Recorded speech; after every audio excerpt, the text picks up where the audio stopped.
Cineverb. Hello, welcome to Cineverb, a weekly podcast discussing films in and out of the cinema. My name is Anthony Renteria. And I'm David. And this week on episode 35, we're discussing Pig, starring Nicolas Cage and directed by Michael Sarnowski. Also written by Vanessa Block and, again, Michael Sarnowski. And here's a quick synopsis. A truffle hunter who lives alone in the Oregonian wilderness must return to his past in Portland in search of his beloved foraging pig after she is kidnapped. All right, so I think to start off, I feel like I didn't watch the trailer. But just the poster and the title and the look of the film, I was totally expecting a different film. So I think anyone who's interested in this film, it's probably not the film that you think it is. Yeah. Which, I mean, could be a good thing and a bad thing for a lot of people. But I guess what did you go in expecting, and what do you feel like you got?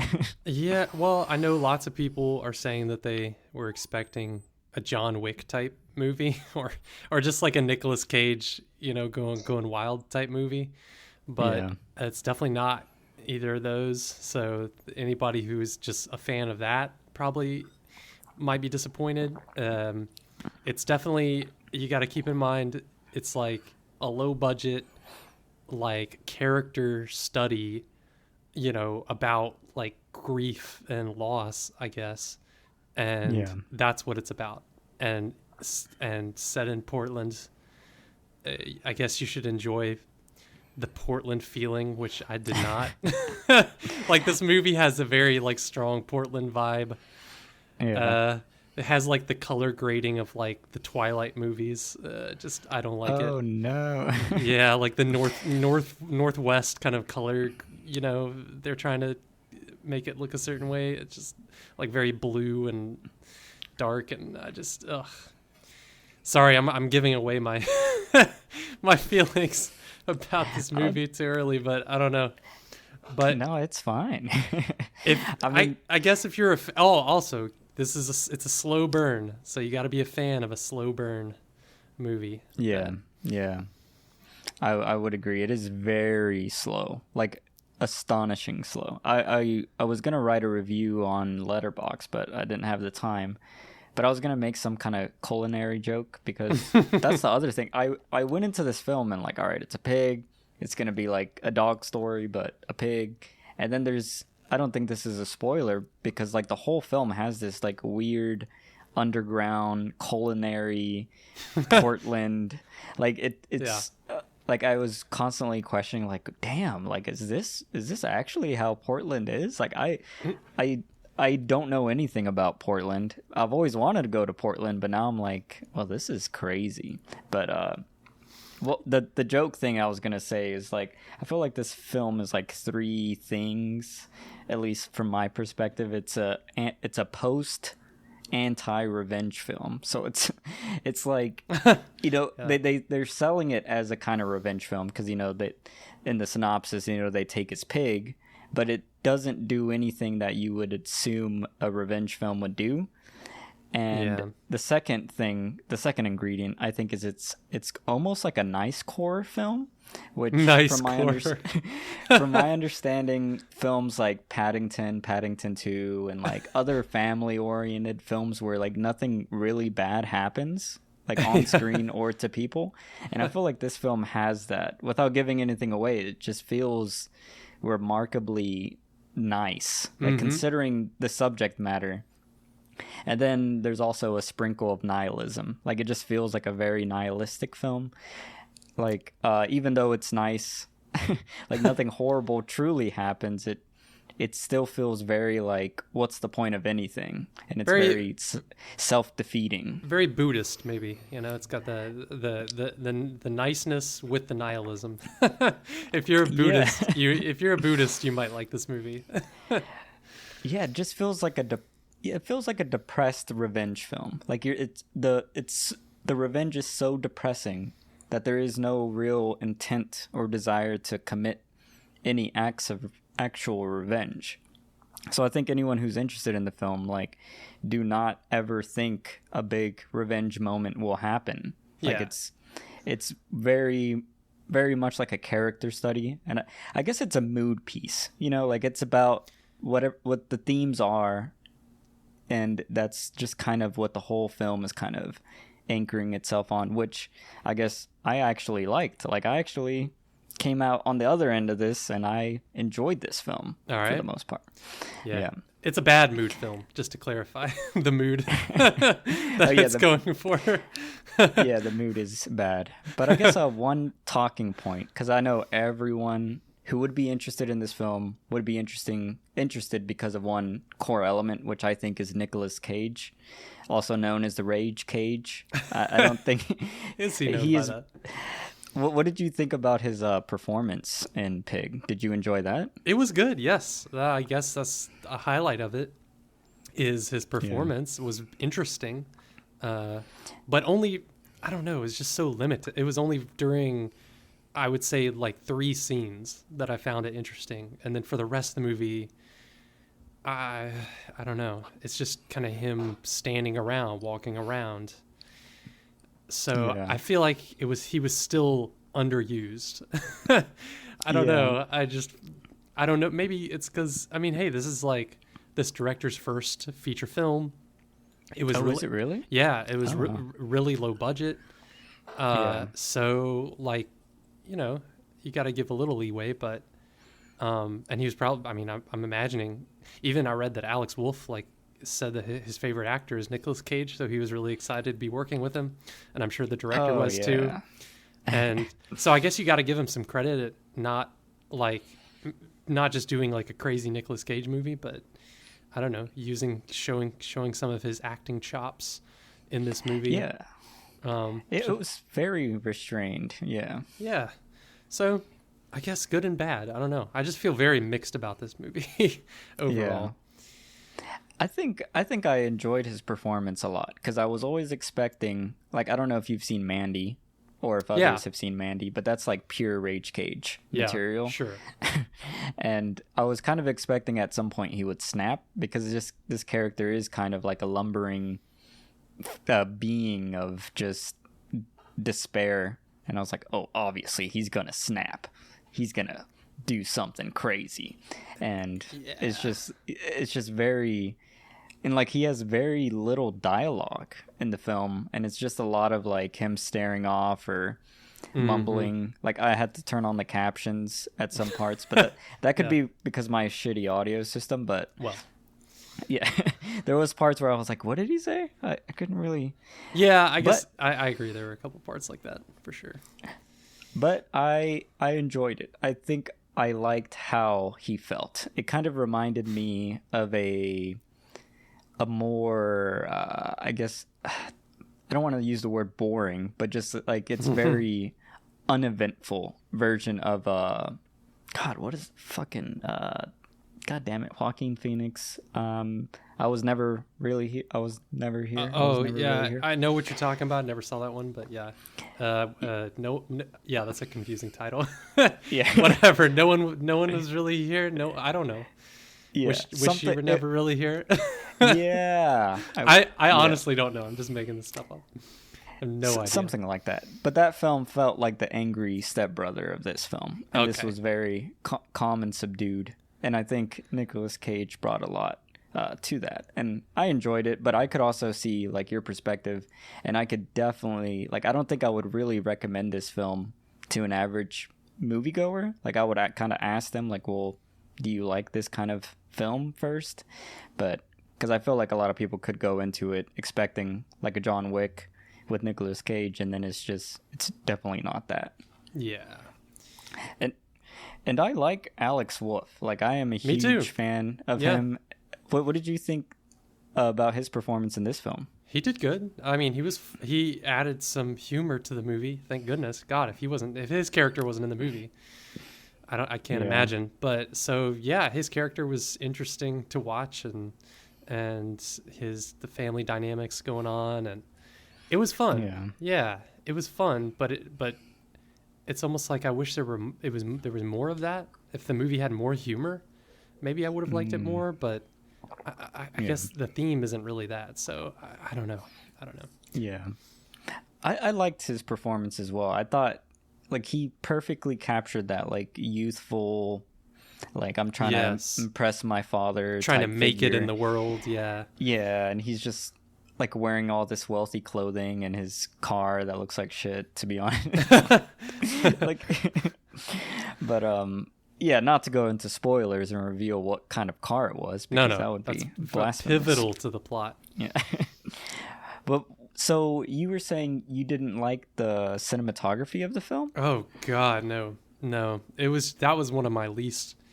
I don't know. It was so just. I don't know if they did color grading or not, or if it was just the natural lighting or something. But God, to me, it was so depressing. Like, and maybe that was the point, but I don't know. It's just it looked so ugly to me for some reason. And oh God, can I read I found this other reviewer, his quote on Rotten Tomatoes that just summed it up so perfectly. I was like, I don't think I could put it better than this. It's Keith Olich. And he says of the movie that it was photographed in the way of so many modern indies, with a sickly color palette and dim lighting that prosaically emphasizes the natural environs over people's faces. A good friend of mine termed this aesthetic Vimeo link cinema.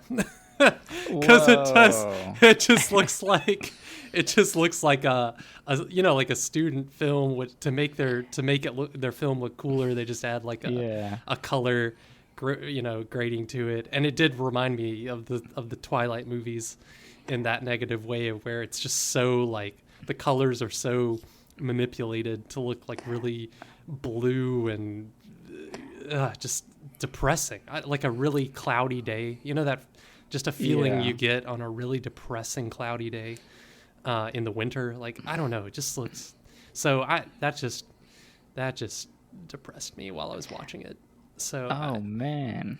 I don't know. I just didn't like that at all. I was like, man, if this was filmed in a better way. Also, the cinematography just overall just wasn't interesting. I don't know. So I was really bored watching it, and I was like, well, I can take slow movies. Like I am not one of those people that is just like, oh, it's too slow, it's boring. Like, if there's something interesting to look at, if there's cinematography is interesting, or the emotions feel interesting to me or something, like I can take a glacially slow movie, but the cinematography was ugly to look at, so that didn't keep me interested, and it was slow, and the mood was depressing, but in like I thought this movie was pretentious in a weird way. We could talk about it. Yeah, we could talk about it later, because I don't know, like, lots of movies that people would call pretentious I like, but I found this had a just like a distasteful, pretentious feeling to it that I did not like, and maybe we could explore and figure out like why you didn't feel that. But yeah, oh man, I got bad vibes from this movie just all around. I guess is what I'm saying. I don't know why. I just got bad vibes. But so this is interesting. I feel like what you felt in this film is exactly what I felt. Saint Maud? Yeah, with Saint Maud. Yeah, because that film felt extremely pretentious to me, and I didn't like the visuals. But in this, dude, I love the visuals. Like, I'm not 100% sure, but just from my eye, it seems like this was shot with Anamorphic Lens. Okay. Which I love the look of Anamorphic Lens. Can you explain what that is? Like, yeah, so like an anamorphic lens essentially squeezes the image into a smaller frame, and then in post, when you're editing the film, you kind of decompress it, and it creates a wider image than you would have captured with a normal lens. Yeah, and what it causes a bunch of artifacts, which are just like blemishes or imperfections in what you're capturing. It causes lights to like bloom differently, like sometimes they're ovals or different shapes or whatever, and then it causes a lot of God, what is the JJ lens flare? so I think that's what caused that kind of blue light that you're talking about. Maybe. And I think that's why I gave it that feel. Like I haven't seen a lot of Vimeo stuff, but I do know what you're talking about, like the super landscape stuff. And I can kind of see what you're talking about. But I think in this film, like the visuals and the imagery, and like I love the composition of so many scenes. Like the beginning shot of this film, I mean, I don't think it's a spoiler, but there's the title and it's like in the frame of a door, and I'm like, oh yeah, yeah. And then there's just a lot of shots where they're using kind of the composition, and like I didn't know this was a first time director. Yeah. So now I'm even way more impressed, because I feel like the visuals added to the theme, which is what I didn't really like with Saint Maud. Like I could feel Nicolas Cage's isolation in the frame, and I could feel just like the environment in a way that made it have the vibe of what the film is going for. Is this like kind of mumblecore nihilism, you know? Like it's just like I do feel like it is artsy fartsy. Like I could see why people would think that or whatever, but I don't know, it worked for me. Like I think this is like exactly the kind of movie that I would hope to make as a first time director. Like I would be insanely proud of this. Yeah, it's not bad. I'm not. Yeah, I mean, Yeah. it's not like. Yeah, I don't think. I wouldn't say it's like a bad movie or anything. And yeah, I agree. Like, if you were a first time filmmaker, I feel like the director should be proud of this movie. But Yeah. still, Yeah. I'm just not. I don't know. It just didn't. It was missing something that maybe we'll figure out. But I don't know. And this is one thing that I really find interesting about new time directors. There's always like they always have like a lot of common flaws, and I feel like this film kind of skipped what I always hate the most in like a first time director, is like overacting or over directing or over performing. And I feel like yeah, maybe his compositions and his visuals could be considered Vimeo-esque or generic or artsy or whatever, or what was the word you used? Like self-absorbent or something. Anyways, I can see that, but I feel like just how he managed Nicolas Cage and the other actors and the script. He is also the co-writer with Vanessa Block. Like I feel like it's a very contained. Like it did exactly what it set out to do. Like if you had no idea what this film was and you just started watching it from the get-go, I feel like it is a consistent arc of a story, and it's like it all makes sense and it all kind of falls together in itself. Like whether or not you like that is a different thing, but I feel like for a first-time director, it is extremely competent. Like I feel like, how I felt for Saint Maud, I felt like there was no real core. Like, wait, what is the point of this story? Where this, it's very clear what the point of the story is. It might not, satisfy a lot of people, but I just think it's kind of impressive for a first-time director to kind of like nail everything on a baseline level. Like it's not spectacular in any way, but the competence is pretty cool to see. I just had the feeling. I haven't looked up this director or looked at any interviews or something or anything like that, but I don't know. I just got the feeling that he thought, is it a he, she? I don't even know. That the director thought that this was a much more deep movie than it actually is. I don't know. That's the pretentious feeling that I got while I was watching it. That, this is so much more meaningful and subversive, and I don't know. I just got that feeling through the whole movie that they thought it was a lot more meaningful than it actually was. If you were just to write out everything that happened in the movie, some things just don't make much sense, or some things just don't have the impact that I feel like they should have, and I don't know. So, all right. Well, one last thing I wanted to talk about before we get to our rating. I guess I really like the music. I like how it was kind of like this.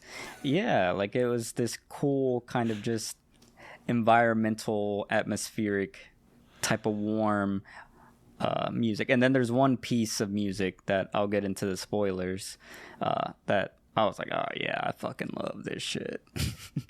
God, I feel like I feel like this is like revenge for the Saint Maud review or something, because I feel the exact, like everything you say, I feel like probably what you felt with all of my comments for Saint Maud, because the music, I literally can't remember any of the music, and at the end I was like, God, like when I was looking through the list of things that we might discuss, I was like, I don't remember the music at all. Like, I don't remember anything about the music in this movie.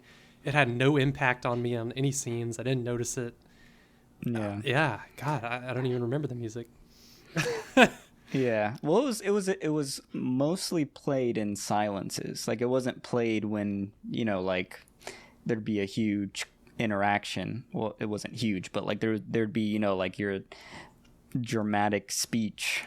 And those were played a lot more quiet. And I think that's what I liked, is like the music was almost like a background to the world, and it didn't feel like any dialogue scene just had music kind of like pushing it or trying to elevate it. Like, I like when directors kind of go scoreless. Like, some of my favorite films just don't have a score, and I think that's just like super ballsy. Not that this did that, but I think it did a nice middle ground where, the environmental, the wide shots, the silences, the pauses, they fill that with more of an atmospheric, environmental, warm tone versus, like your over emotional, or in like horror for like Saint Maud, it was just kind of distorted noises or whatever.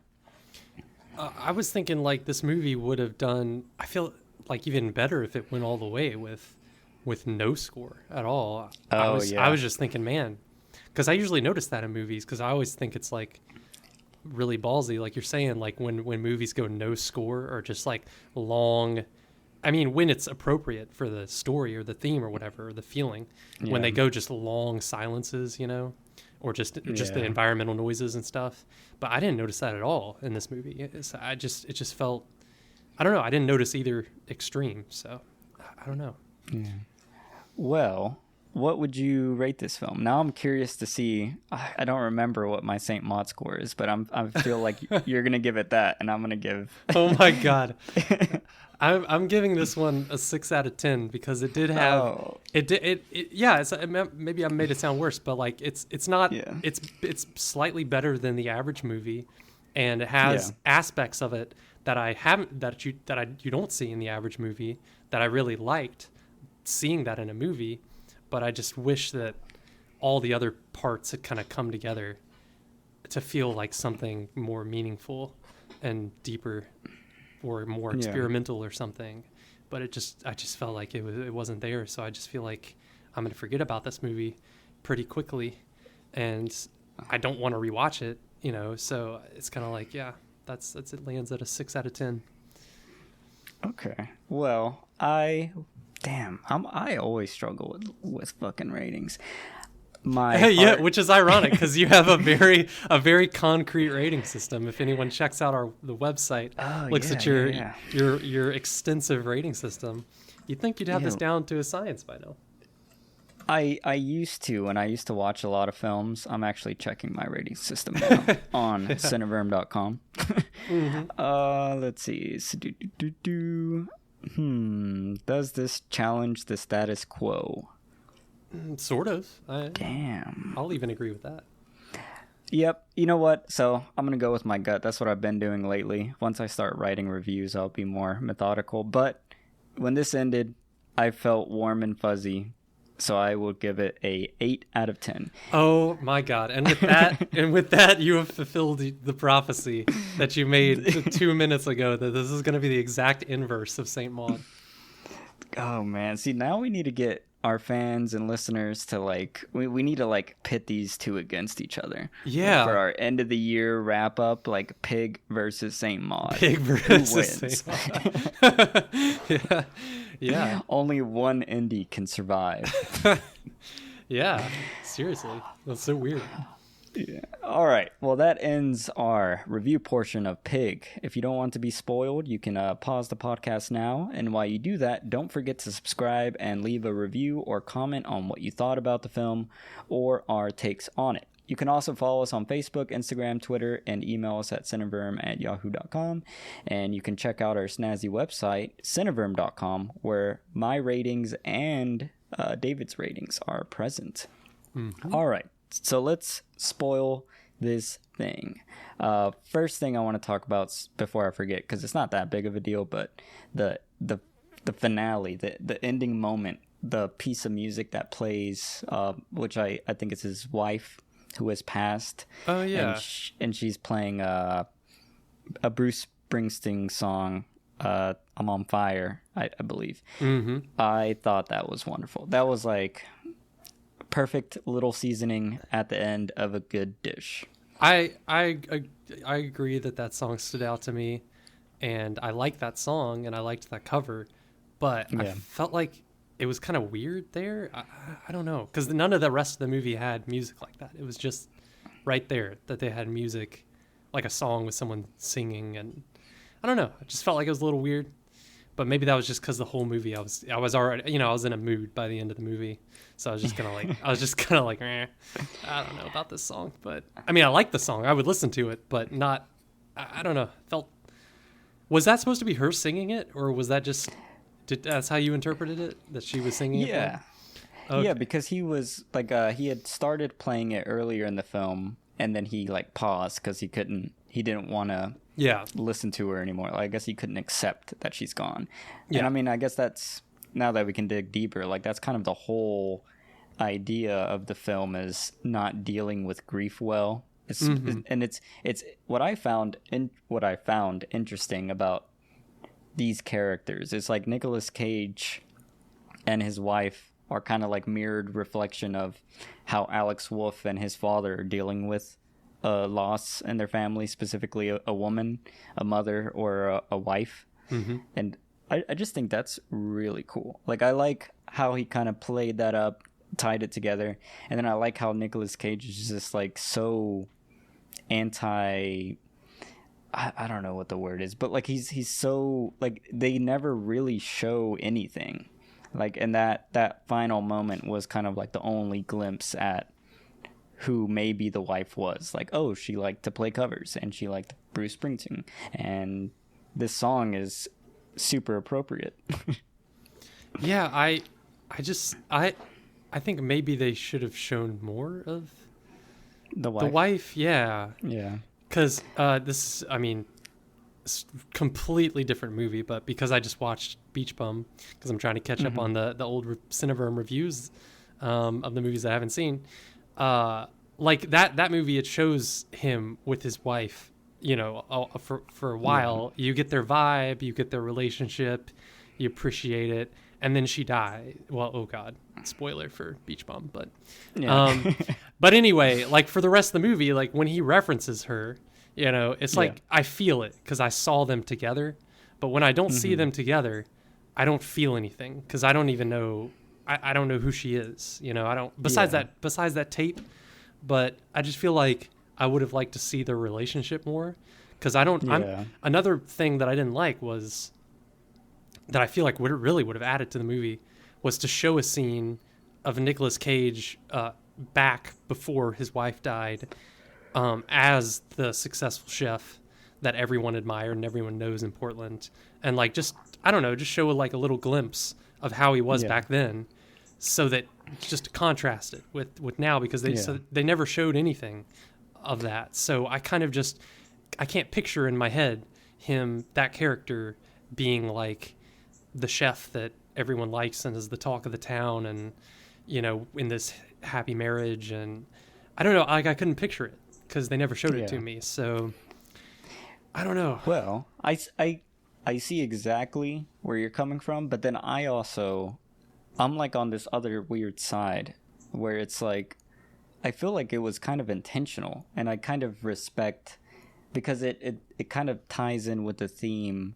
or the feeling of nihilism that I feel like this film has, like, or despair. Like it feels like everything's kind of worthless. Like I feel there's a moment there's a moment with the other chef, and they're eating like some kind of seafood thingy that he squishes with his finger.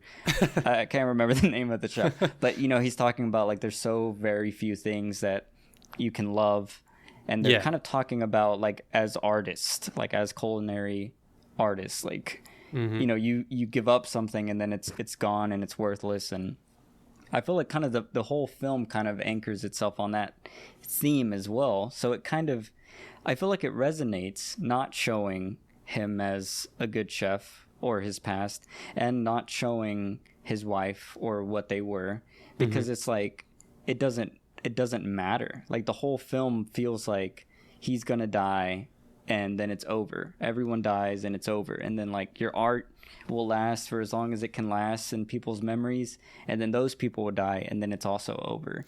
And I feel like if you would have showed that, maybe it wouldn't tie in the themes. Like I don't know. I can see both perspectives, but I also like I kind of like I like this version better. Okay, that makes me think like here this gets into the pretentiousness that I'm feeling about this movie and its confusion about its themes, because you have the moments where the best scenes in the movie, I would say, where Nicolas Cage is giving these monologues you know, to the other characters about how Portland is all, I mean, an earthquake's going to happen and it's just going to fall into the sea and everything's going to be gone. Like, stop caring about what these people think. Like, they're all, you know, whatever, they're not real. And he's saying all these, like, nihilistic things, but it's, I mean, he isn't really like that, because because in other scenes he says, you know, things like, oh, you know, like the line you just referenced about how there's so few things that we get to love, and so they're important. And just his whole vibe, the whole movie, is that he's non-violent, you know, like he solves the whole conflict of the movie through non-violence and just kindness. And so that's the vibe of the movie, but then he's also nihilistic.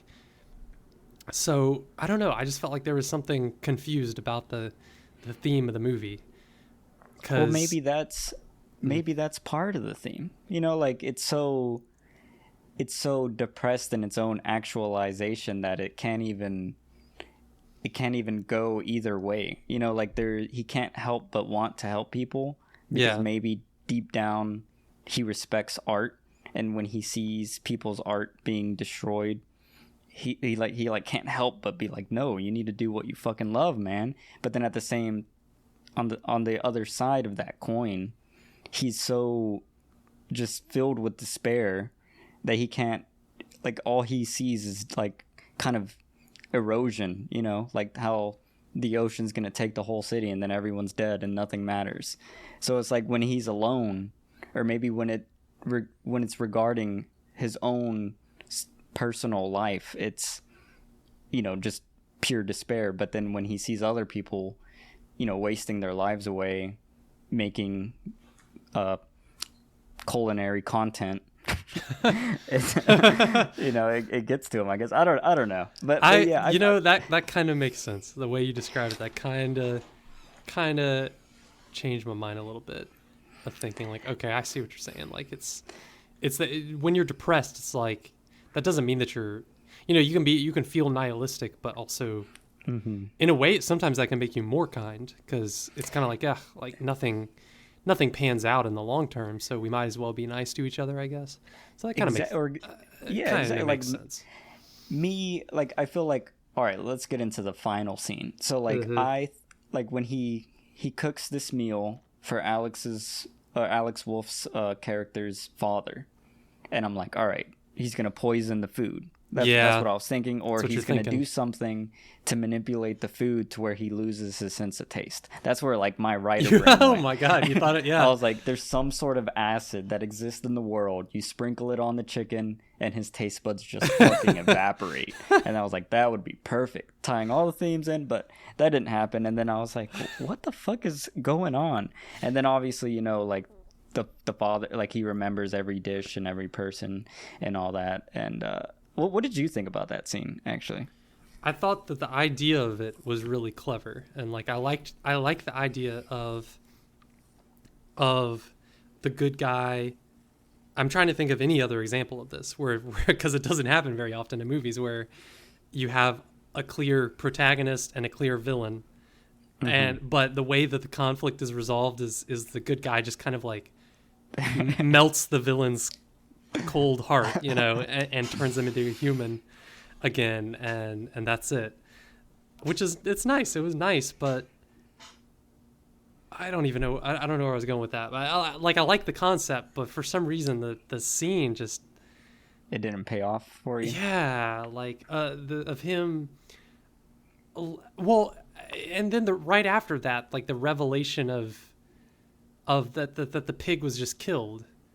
Yeah. And then I'm just like, and then he cries. Nicolas Cage cries, and he's very sad, and that's where he gets his grief out. Yeah. So I don't know. Something about it was just so surface level, and yeah, I just, and I don't know. Even that was a little predictable. Like as soon as I caught on to what they were trying to do with that, like the whole, I don't know. There was something that he did when he was drinking or eating that I was like, oh, okay, this is the meal that he ate the one night, that he came home happy with his wife. And yeah. So I was like, okay. But then the plot, maybe it's just the plot. It starts to break down the more you think about it, where it's like, why, okay, if the pig was already dead, when Nicolas Cage came to his house earlier, why wouldn't he have just told him that?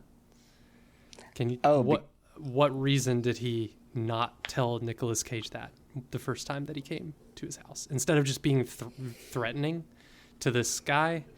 Why wasn't he just like, oh yeah, your pig is dead? Yeah. Like, what? I don't know. Yeah, I guess it was like, I want this guy off my back, so I'm just gonna give him money, and then hopefully he goes away. Why would he pay him if the pig was dead?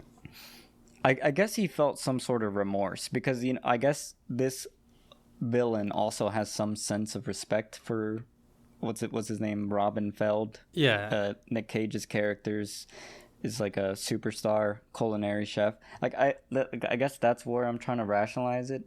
But at the same time, why would he do this if he had so much respect for him? Because he also says a bunch of mean things. He's just like, you're nobody. You have no value. Is it him that, or is it the other guy that says you have no value? Like, oh, it's the other guy in the Edgar, culinary fight club. His name. Which, oh my God, can we talk about that sequence? Well, my final thought on the villain dude. I think it's just like the villain fucked up. So like, imagine you're a villain, you hire some people to rob me, and then they rob me of whatever thing, and then I'm like, I'm gonna kill everyone, I'm gonna get my thing back, and then I come to you and we have our big moment, and then you being the villain, and it's like, well, those people I sent, they got caught by the cops, so like what I was trying to rob, I don't have, but I'm not gonna look like an idiot and say I don't have. Yeah. So I think it's just like a ego trip, like a masculine, like, yeah, I got your fucking pig and here's some fucking money. And then it's when he breaks down eating a delicious I don't know what it was, like duck what or was something. That yeah I don't know.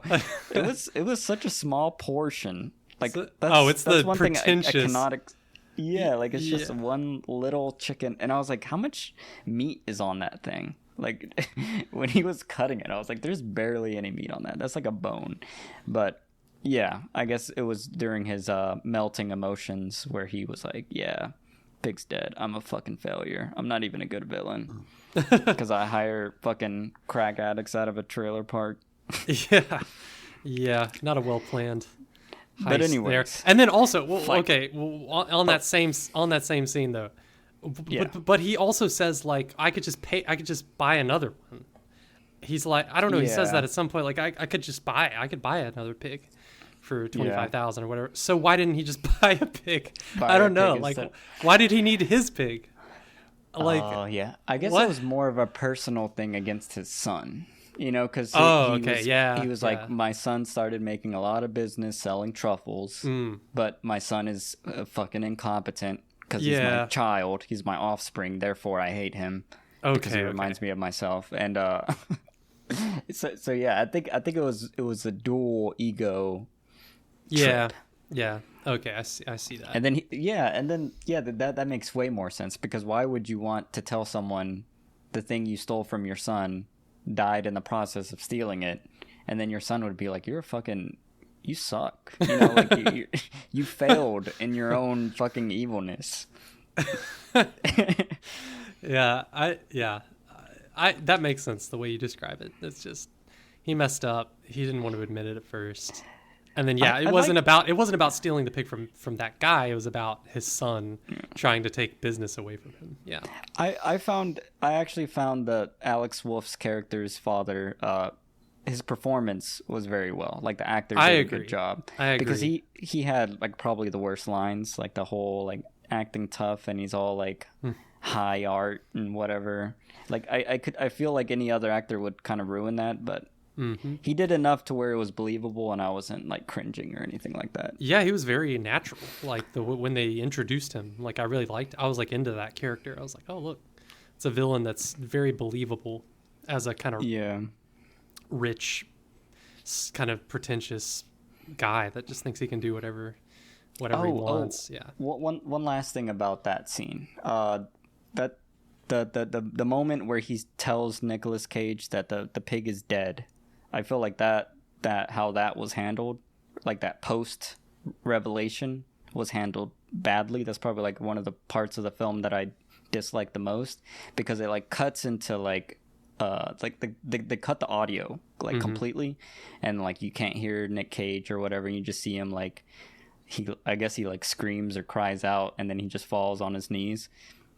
I hate it when filmmakers do that. Like I get the idea, it's like it's so grand, it's like you just cut the fucking audio, but I don't think it works very well unless it's a physical thing. Like the only film that I really liked that in, and I can't remember how it actually played out, but I remember it had an impact on me, was Children of Men.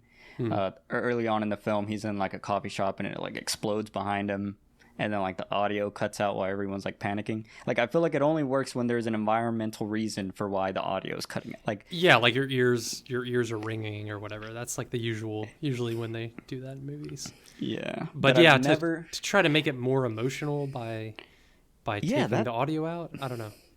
Dude, I get emotional when I see a good actor cry, like just all the time. Like if you're just holding on to someone's face and they're like, I was like, oh shit, they're actually crying. You know, it's like a natural human reaction. Well, that's what I was thinking, is what if Nick Cage just did a really bad job of crying in that scene, and so they're like, okay, well, this is just kind of awkward sounding, so he was like, yeah. So they're just like, let's just cut the audio and it'll have more impact that way. I don't know. Or they could have played the pig's audio over his cry. Oh yeah, that just the snorkeling. Much more impact that way for sure. Man, I want the Cage cut. I want to hear that crying. I want to hear what that sounded like. God, that's so dumb. But anyways, I think the big thing we need to talk about, which is also probably another negative of the film, is the Fight Club culinary art thing. Well, what did you think? Yeah, First of all, who exactly is that underground guy? Can you even? I just watched the movie earlier today, but I still can't remember at this point, like, what was on the piece of paper that he gave him. What was the information that he got from that guy? Oh, he got the Alex Wolff's dad's address. Really? Yeah. I thought Alex Wolff told him that. Because remember, he was kicking his fancy car in order to get Alex Wolff to tell him the dad's address. No, I think it was to take him to the address. Yeah, because he he rode the bike there, I think. I swear, like, it was definitely not, like... Because he was kicking the car in order to get the dad's address... But like way before in the movie was the Fight Club scene and the piece of paper that he handed him, but I'm blanking on what that information was exactly. I don't even remember. I remember it was an address of some sort, because it was like 800 Wilderness Lane or something. You sure that was the piece of paper? I feel like that was like later in the movie. That was Alex Wolff told him the address, but I don't remember. Anyway, the point is that it was not... We would remember it, I guess, if it was that important. Like, I don't remember what the whole point of that was. And maybe it was the address to the restaurant where he met the restaurant dude who he gave a oh, whole spiel to. yeah, maybe it was that. I don't know. But anyways, as you were. Yeah, like it's just first of all, the first time he sees that guy and he goes in the tent of newspapers or whatever, and he hands him the takeout meal that he just bought for him, and he talks to the guy for the first time, this Edgar guy, and we don't know who this Edgar guy is. We don't know why he's important. He's a mysterious dude, and he just insults Nicolas Cage's character for a couple minutes, and then right before Nicolas Cage, or right as he's leaving, he holds out the piece of paper in his hand. I don't know if you saw that, but he holds it out, and Nicolas Cage just doesn't take it. He just leaves instead.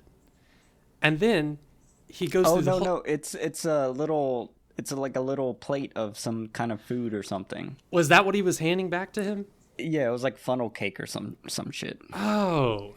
Yeah. Okay. In that first interaction, yeah, because Alex Wolff is eating a little plate. That's the exact same. I know that Nicolas Cage like handed him that, but for some reason in my mind, in my horrible memory for movies, like I thought that it was a piece of paper that he was handing him, and Nicolas Cage just left, and then I thought that was silly because then later he comes back to that guy's underground club to get beaten up to get the same piece of paper.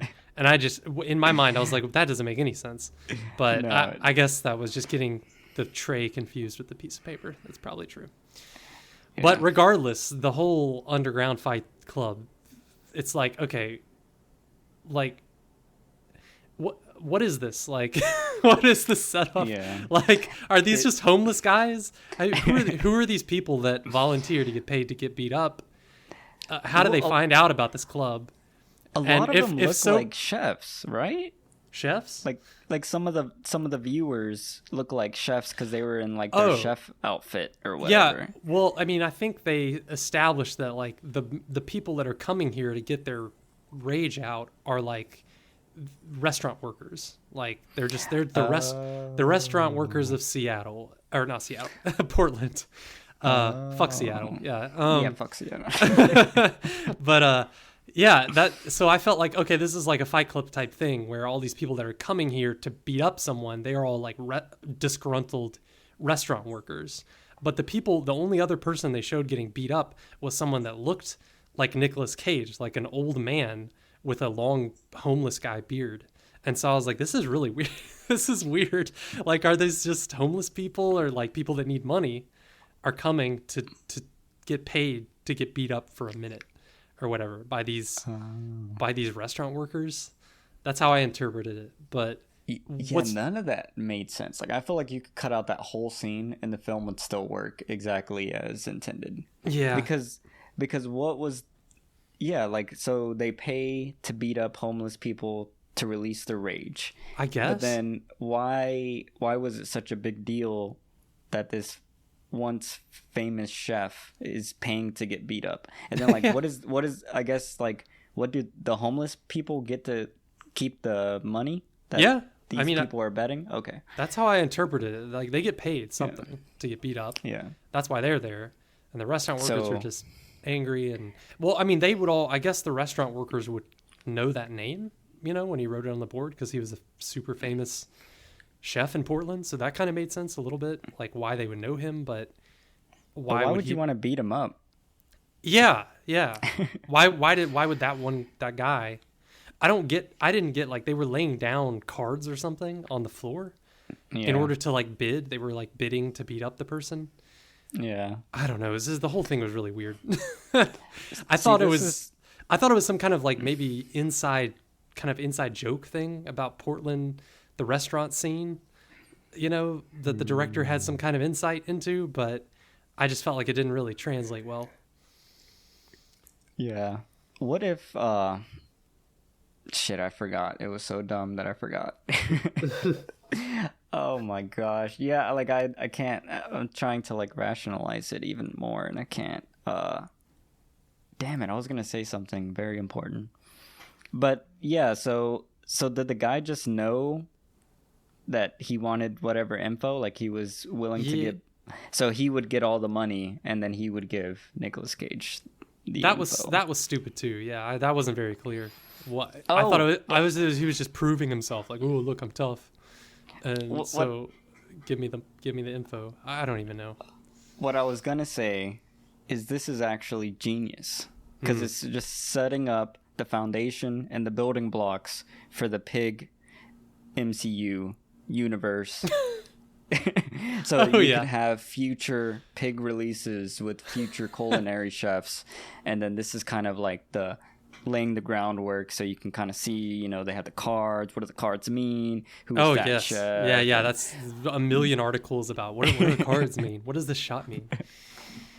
Oh God. Well, you say that all as a joke, but what's really weird about this movie is that I would have maybe liked watching a TV show of this world more, because then you would have more time to like establish this weird world of these culinary people in Portland.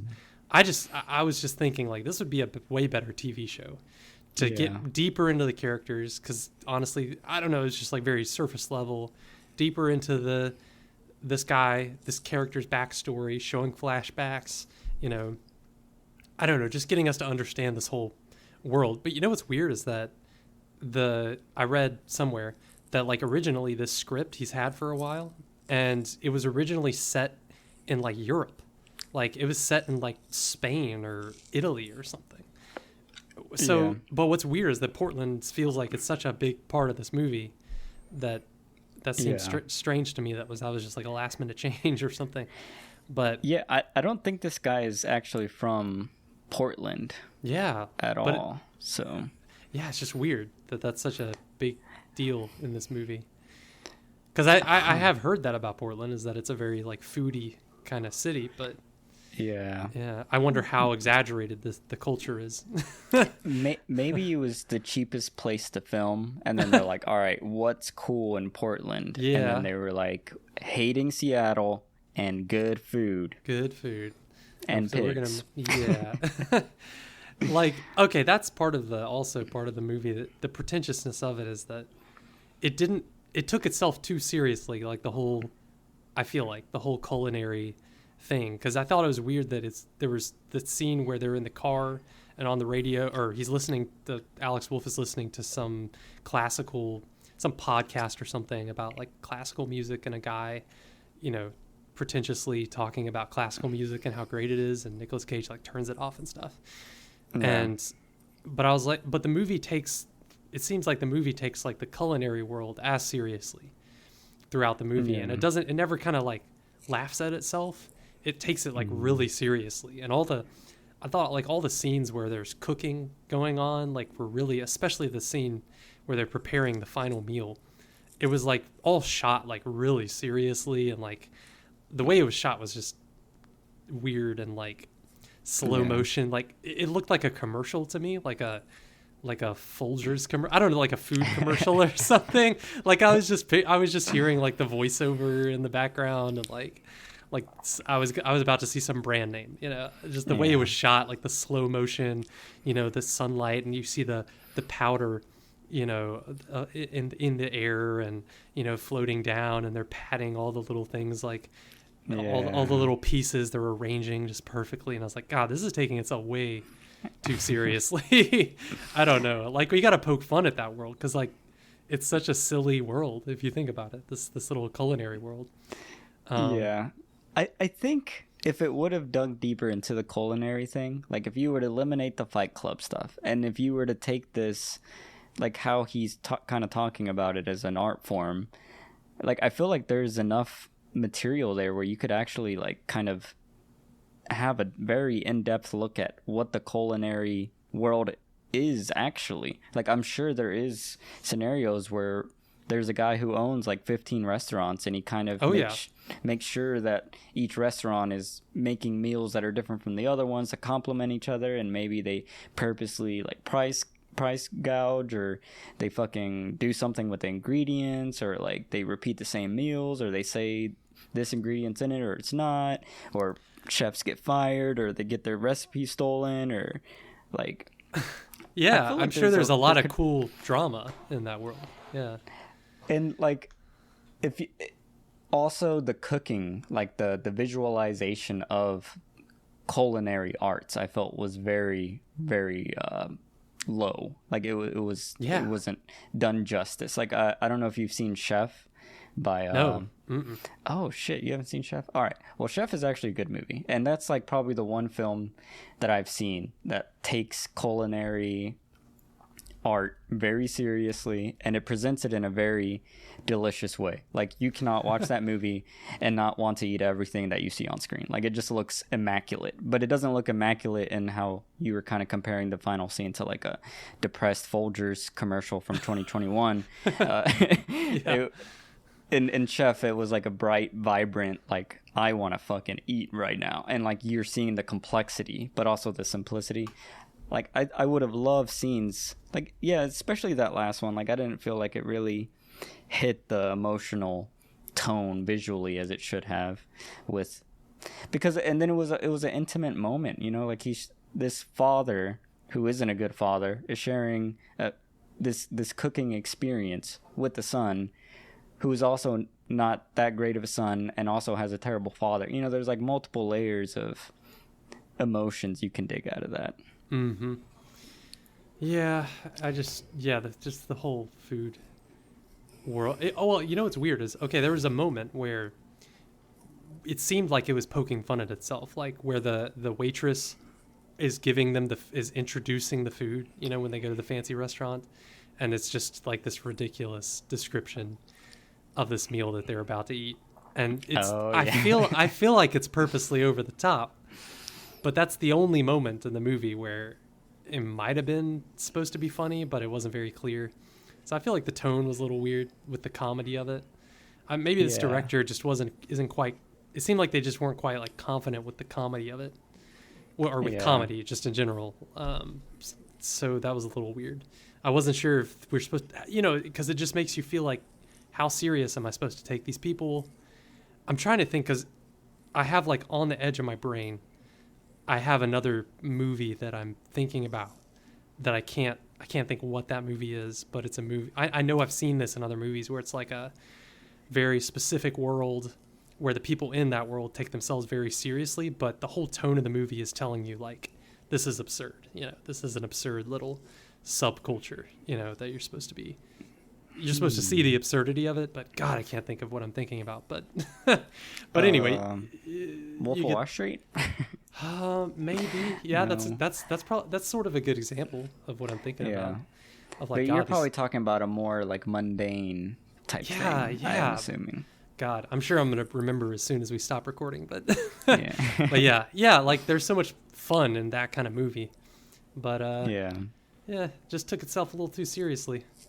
This one. Yeah, and I think, I could see like that over dramatic scene with it was like the fish bowl and then the fucking smoke. It's like, how was the smoke coming out? Or I don't know, but it would have been cool to have like a moment with him cooking. And that's the other thing. Like I guess he doesn't cook anymore because his wife is dead. Like I guess that was his whole cooking reason. I guess so. Then that was another thing where I was just like, is this realistic? Like this dude his whole life is cooking. He's this incredible chef. He enjoys cooking.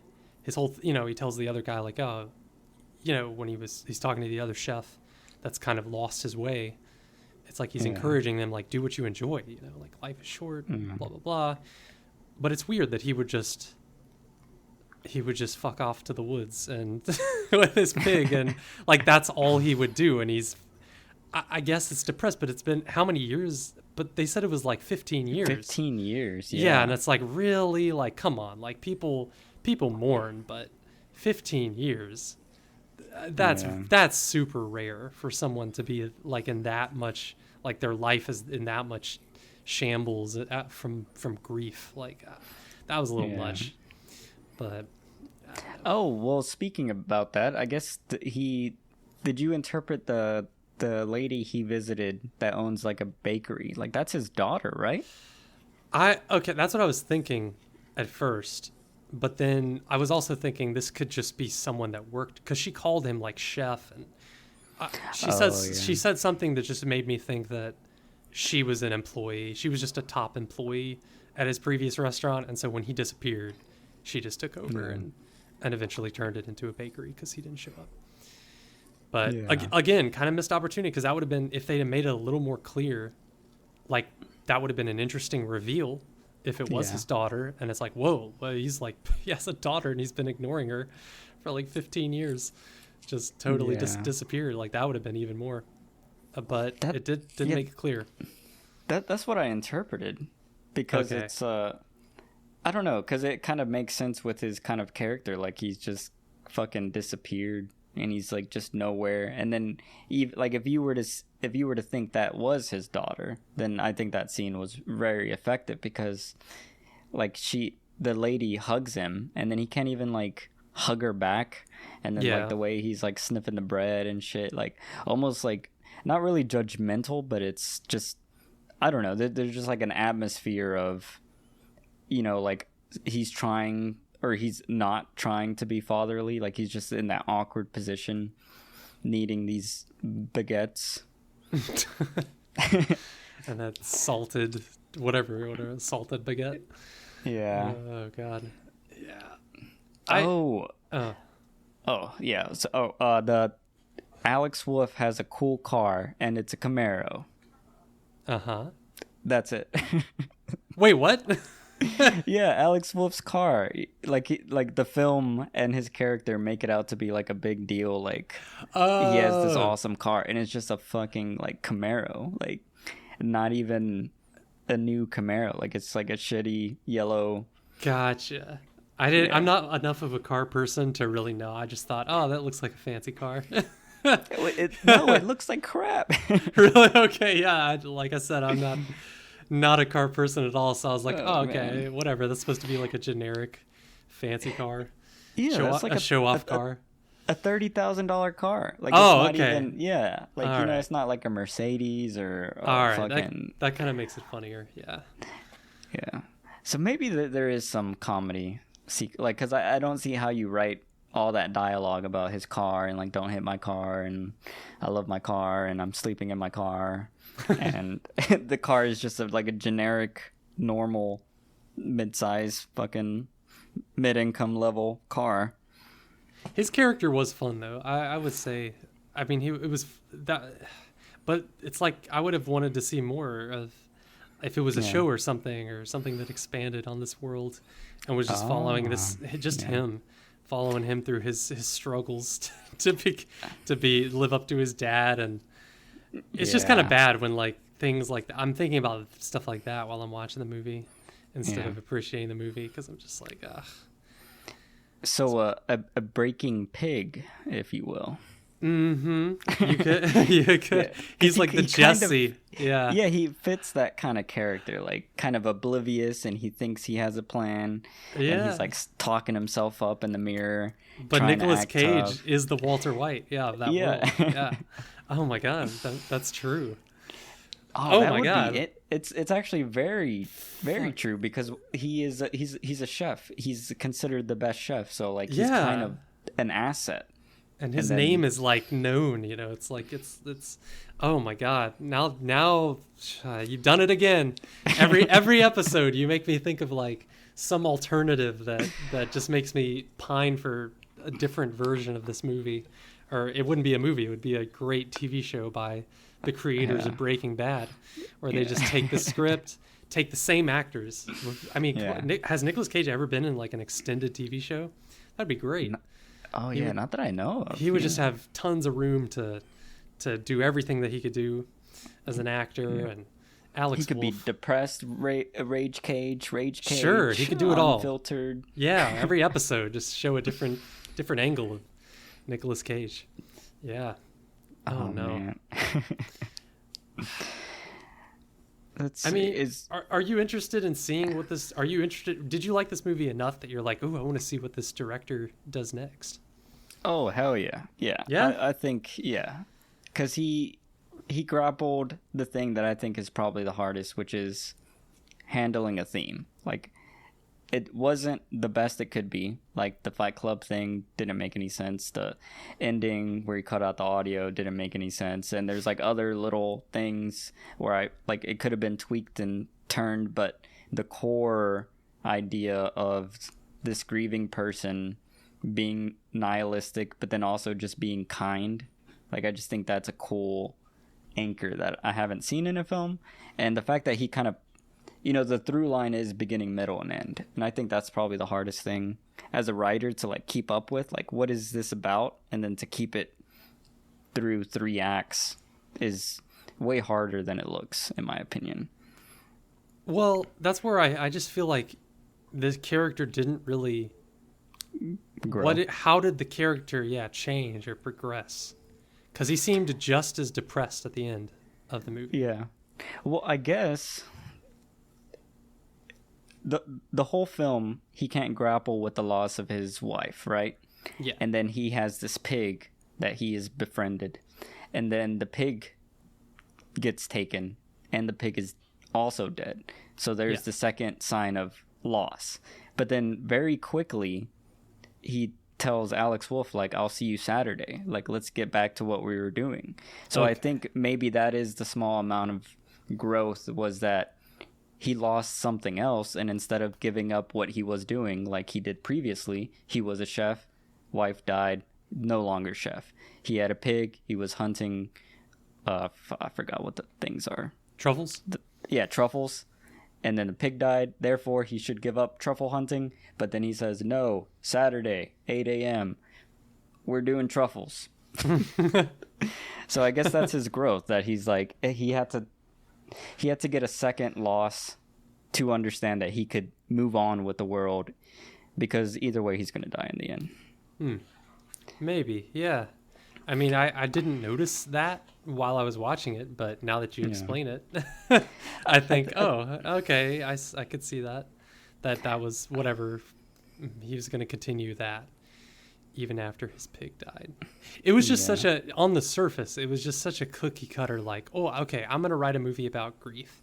All right, I'm going to write a movie about a character that had a certain life, and then his loved one dies, and then he's banished to the wasteland where he's been for years, and then he gets a mission, and then he goes back into the world, and through the mission he gets purpose, and he gets a chance to truly mourn his loss. And there's going to be a scene where he cries real hard for no reason, and that's going to be him finally mourning his loss. And that's, I don't know, just the overview of the movie was just so cookie cutter. I was just bored. I was like, there's nothing really happened besides the way that he solves the conflict in the movie that was really like new or interesting, or I don't know. Yeah. I can see your perspective. I think what I found interesting was the dual dynamics. Like, I think Alex Wolff's character, like him being like a refracted view of what someone who can't handle grief suffers from. Like, it's the not splash damage. It's, when a bomb falls and then there's the perimeter that is after. There's a term for it. The point being, Nicolas Cage sees firsthand what happens when someone who can't deal with grief continues to do something, and then they just kind of ruin it, which was the father of Alex Wolff. He also lost his wife, and then he just spiraled into being a terrible father, being terrible at managing restaurants, ruining art for all of Portland. and yeah, like, I guess Nicolas Cage saw himself in that, like, even though he didn't actively try to destroy anything, his choices did cause some sort of fallout damage from that. And maybe that was the bakery lady was his daughter, maybe not, but I don't know. I guess that's like the one growth that I really enjoyed. And but I do agree, it is super surface level, it is very basic. The one unique element is the nice core, but I think it was just done well. Like, it was just it was sufficient. I've seen this, if you just write it out in bullet points, like what happens, it is very, how you're saying, surface level and boring. But I think just the unique performers, the visuals for me, and just the tone kind of made it a better sum than all its parts. Gotcha. Individually. I feel like saying something like, I respect your opinion, but I still yeah. disagree. Oh, yeah, man. I don't know. Was there any other big parts that you want to talk about in this film before we...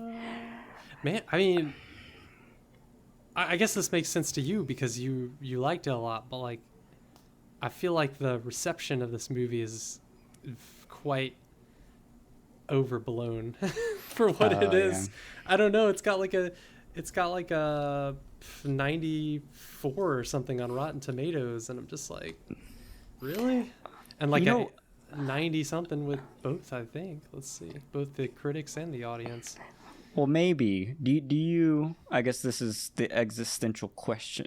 Do you consider yourself a nihilist? I don't know. Define nihilist. Well, like, is there a purpose or point to anything? I'm an existentialist, and you make your own purpose. There's no objective purpose. It's all subjective. So. But in the end, your purpose becomes purposeless when you pass. For anybody else, yeah. But not for you. But not unless, in your existentialism. Unless they make your purpose their purpose, and then they can carry on. I guess they could carry on your purpose. Yeah. Carry on the subjectivity of it, but. Yeah. Without any people, there's no meaning to it. Yeah. I guess the point that I was trying to bring up is maybe because it's been such a horrible year that people are just feeling the nihilism. It's, it's in their subconscious, like fuck everything. And then they watch this character who is also fuck everything. But then they're like, they're not actively destroying anything. Like you can be hating the world and the environment and your life and the future and death and existing and not existing and what you leave behind, what you don't leave behind, and then also still not ruin other people. Like maybe subconsciously that's what's getting a lot of people like, yeah, I fucking like this, because it's like you get to express yourself and feed into that dark energy without actively ruining other people's lives.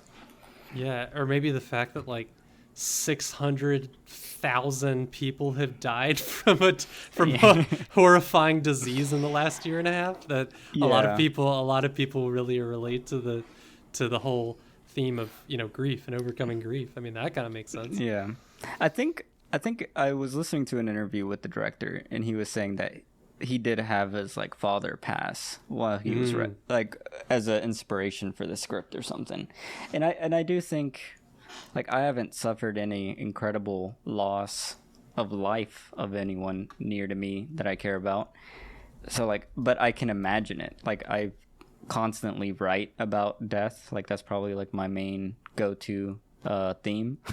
So, I don't know. I guess, like, I can feel like I'm in tune with it. But like you were saying, like, 600,000 people dead, or, like, I feel like it's relieving to see someone, go through it and then... Like I was saying, like feel the dark energy, but then come out the other side and still look for truffles. Yep, makes sense. Yeah, I don't know. I agree with the majority. You're in the minority. I guess I'm the problem. Yeah. You're an anti-pigger. That's a problem. Oh no! I love the pig. Hey, I love pigs. I am very pro pig. I can't imagine. I honestly, one of those things where you think about it for a second, if we want to get off topic, or sort of on topic, but can't imagine how anyone can treat pigs differently than like dogs. Because first of all, more intelligent, cuter. Yeah. They're cute. They're adorable. They make adorable little sounds. They're trainable. They're. I mean, they'll eat anything. They're great. Pigs should be. Maybe this movie will spark a pig renaissance. Yeah, pig revolution. Yes. Don't eat pigs. Just love them. They're adorable. Yeah, I love the look of the pig in this, and just it was super cute. So wait, are you like? Do you not eat bacon or pork or anything like that? No, man, I'm a vegan. Really? I did not know that. Yeah. But for particularly pigs, I mean, it's kind of like that. I totally understand like religions that's their main thing is. I mean, I'm sure they're not doing it for this reason, but if you think about it, well, cows and pigs, it's like, come on now. Yeah. Great, beautiful, great animals. Like, let's be nice to the pigs and the cows. So do you think this film is pro vegan or vegetarian? No, because all the meals that they show in this movie that's true. meat in it. But yeah. Oh, did you hear that the pig like bit Nicolas Cage like several times during filming? And really? Because they didn't have time to train it. So wow. It was just like a untrained pig that just bit him several times to where they were like joking about it. Savage pig. Yeah. Oh my god. So where does this rank in the pantheon of pig films? Is it above Pig in the City, or what was that? Babe. Yeah. Yeah, it's above Babe. I don't know what other pig movies are there. Now you got me thinking about this, Charlotte's Web genre. Animal Farm. Pig movie. Animal Farm. That's true. God. It might be at the top of the pig movies if we're okay. What about Nicolas Cage movies? We should have talked about this at the top, but like, what's your favorite Nicolas Cage movie? Huh. Or I haven't performance or scene. Or I haven't really seen a lot. I think this would probably be the overall best film of his that I've seen, but I haven't seen any of his like 90s and all his old action films, like, because I just wasn't an active viewer of films back then. But yeah, it'd be this and then probably Mandy right under it. I really liked Mandy. Yeah, I liked Mandy. Leaving Las Vegas is probably my favorite. I mean, that he won an Oscar for that. Like, I haven't seen that. That's his Oscar, and it's like, and he deserved it because it's God. Wow. He's a really good I mean, like, if anyone doubts that he's a good actor, like, watch Leaving Las Vegas. And he is like a workaholic. Like, he is insane with his output. Like, yeah. Oh, like, well, yeah. I mean, that's because I've heard that's because he like owes a bunch of money. Oh shit. Like, he's bought like dinosaur bones and stuff like that. Like he buys a bunch of insane things. He's kind of an insane guy in his private life, but yeah. So he pops out. He's in tons of movies. His filmography is ridiculous. Yeah. Well, I in the same interview I was listening to, the director spoke about Nicolas Cage, and then the interviewer was like, "How did you handle the rage cage?" And then the director was like, "He was really calm. He just came in and did his lines and left, and that was about it." Yeah. And I was like, "Damn it, man! You got to come up with like fake stories, like he fucking bit a bat's head off or some shit to get into character." Sure. Yeah, I think he's like a nice guy, but just very odd. Did you watch the Out of Space or something? There's some film that he made. Oh, Color Out of Space? Yeah. Not good. Oh, man. Not even good Crazy Cage? No. Sci-fi Cage? No. No, the best Crazy Cage is Vampire's Kiss, by far. Oh. If anybody wants to go back and watch that one, that was the one that I think I've seen in some interview. That was his like breakout role, ridiculous vampire movie with him. And just lines from that just get stuck in my head, and just wonderful scenes of him being insane. Great. And he did a lot of Coen's work in the beginning, right? Like Raising Arizona. Yeah. He was in a good David Lynch movie too, Wild at Heart. Holy shit. So, Bad Lieutenant. Werner Herzog movie. He's been in a lot of great movies, but so he just needs to be in a Wes Anderson film to complete. Oh my god, that's true. He's never been in a Wes Anderson movie. That would be the like I guess the word would be pretty. Like that'd be his prettiest performance, because like like imagine Nicolas Cage in a colorful, vibrant, perfectly fitted outfit and perfectly framed. I feel like that would give me a panic attack. But if you think about it, he's kind of the opposite of like Wes Anderson's like OCD, precision. Yeah. And yeah, that'd be weird to see Nicolas Cage in that. Yeah, that'd be interesting. I mean, my everyone God. else is in Wes Anderson's newest movie, so I don't see why Nicolas Cage can't be in there as well. Very true. But yeah, I think I am done talking about this film. Do you have anything else to? Nope, nothing else. All right. So one final thing, I think, as a first-time director, and like I see you wrote this in the notes, 20 days of shooting. That is absurd. Yeah. Like that. That's impressive for a first-time film, and to be consistent, like just with the acting and the takes and the cinematography and the shots and the edit. That was magnificent. So props to, I already forgot his name, damn it. Oh wait, I gotta pull Michael it up. Sarnowski. Yeah, Sarnowski. And Vanessa Block for helping him write the screenplay. But yeah, that concludes our spoiler discussion of Pig. We would be grateful and humbled if you could leave us a review with your thoughts or comments, and if you could share us with your friends or family or pigs, as that helps us in our journey to spread the love of cinema. Go buy a pet pig and watch it with your pet, for sure. Yes. Would you actually have a pet pig? I'm not much of a pet person in general, but if I was, I would have a pet pig.